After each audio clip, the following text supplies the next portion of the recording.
Perkenalkan, nama saya Chandra Wijaya dengan NIM 2021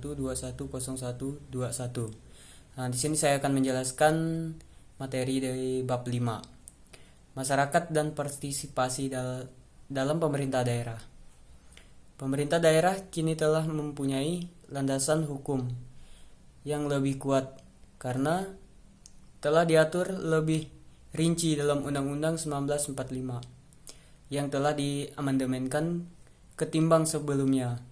Dalam bab 5 dalam bab 5 UUD tersebut telah diatur jenjang daerah otonomi asas pemerintah daerah dan cara pengisiannya. Prinsip otonomi pengakuan atas tradisi dan kekhususan serta keragaman daerah, dan yang terpenting adalah penyelenggaraan pemerintah daerah tetap berada dalam bingkaian negara Kesatuan Republik Indonesia. Rincian pengaturan tentang pemerintahan daerah ini diputuskan dalam amandemen kedua UUD 1945. Pengaturan lebih lanjut dari amandemen 1945 tersebut terjal bakal dalam UU nomor 22 tahun 1999. Dalam konsidera UU diperlukan untuk lebih menekatkan prinsip demokrasi, peran secara masyarakat, peran dan keadilan, serta memperhatikan potensi dan keanekaragaman daerah. Dalam penjelasannya, hal-hal yang mendasari dalam UUD ini akan mendorong untuk memberdayakannya. Perkasa dalam kreativitas meningkatkan peran serta masyarakat, mengembangkan peran dan fungsi DPRD. Jadi baik dari konsidera maupun penjelasan UU ini terstruktur adanya kehendak untuk mewujudkan partisipasi publik dalam penyelenggaraan pemerintah Indonesia melalui penguatan pemerintah daerah. Pemerintah Indonesia selalu penguatan pemerintah di daerah. Meski UU tersebut kini telah disempurnakan menjadi UU nomor 32 tahun 2004, prinsip mengedepankan masyarakat sebagai pihak utama dalam penyelenggaraan pemerintah daerah tetap dipertahankan.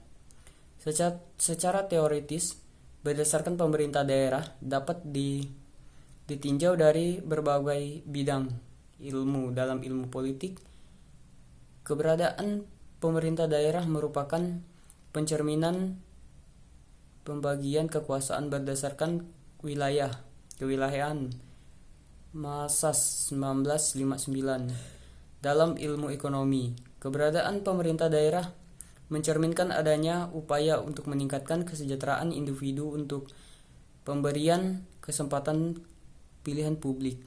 Karena bertimbangnya pemerintah dan penawaran public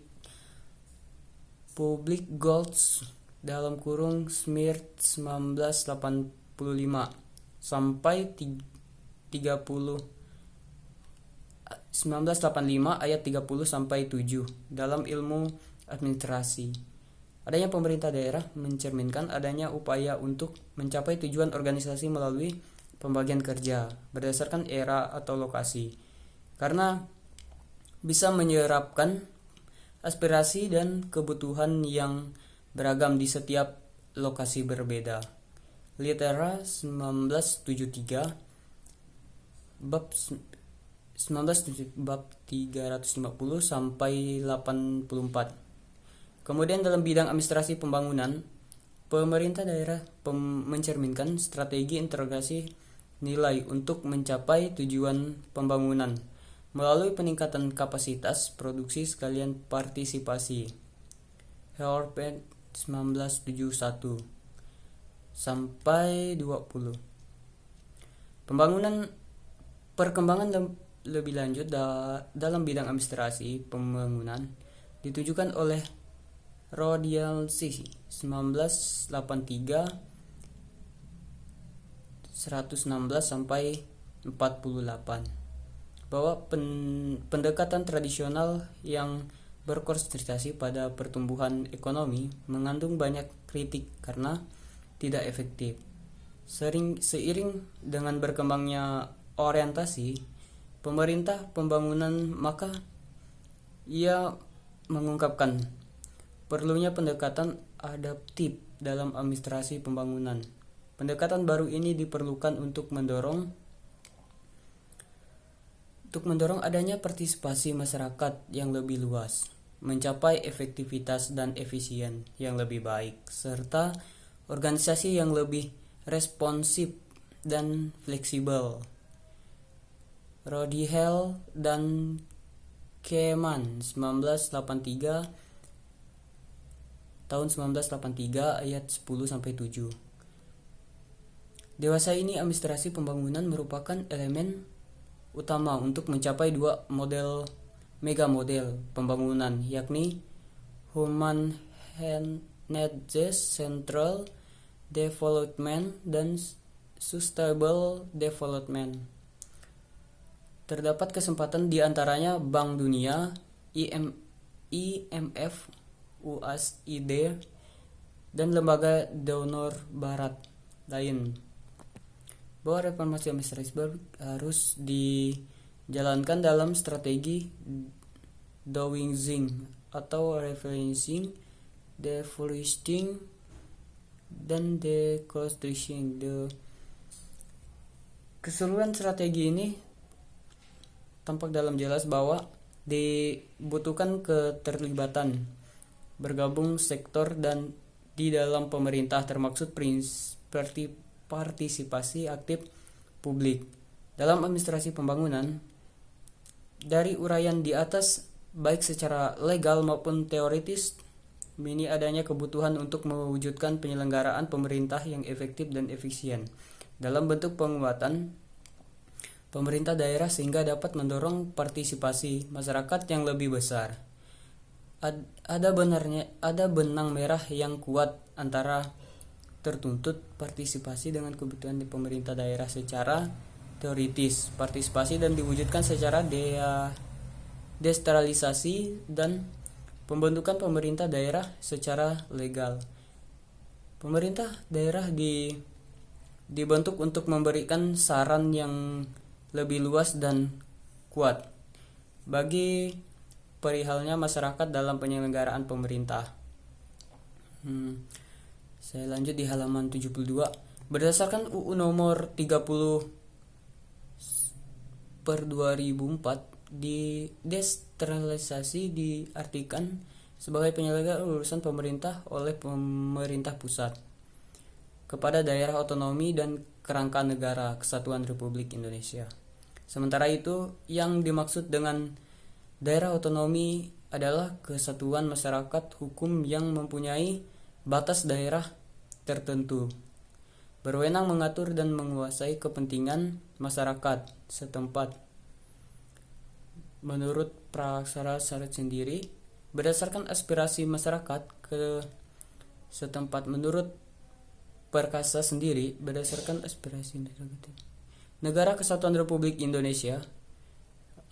Ketentuan ini secara tersurat dan menyatu menunjukkan kepada kekuatannya didukung peraturan perundang-undangan terhadap pemerintah daerah yang dijalankan melalui prinsip-prinsip masyarakat. Selain itu, yang menegaskan bahwa pustaka desentralisasi ilmu 50 tahun terakhir cenderung memberikan kesan bahwa desentralisasi merupakan bagian dari demonstrasi governance yang efisien dan good government dengan elemen utamanya partisipasi masyarakat, namun berkenakan kondisi real penyelenggaraan pemerintah daerah juga telah bersifat partisipasi.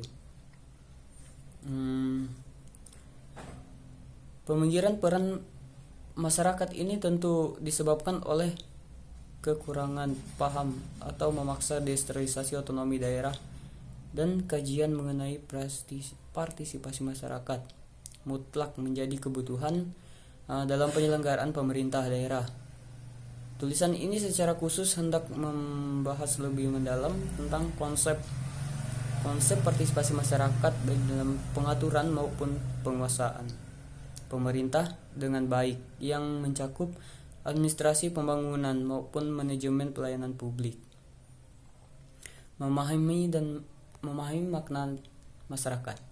Untuk memahami konsep partisipasi masyarakat, maka pemahaman sebaiknya terlebih dahulu diarahkan pada siapa yang berpartisipasi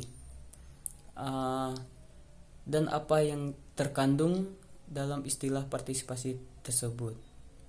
Telah mengenai siapa yang berpartisipasi akan mengarah pada pembahasan tentang dua hal, yakni apa yang dimaksud dengan masyarakat dan bagaimana posisi masyarakat dalam pemerintahan daerah. Di sini dikutip dari pengertian terakhir dari Korten dengan mengacu pada apa yang diungkapkan oleh PBB Miguel, kemudian mengungkap bahwa penekanan pada aspek lokalitas tetap juga mempertimbangkan karena masyarakat secara bersamaan bisa mengacu pada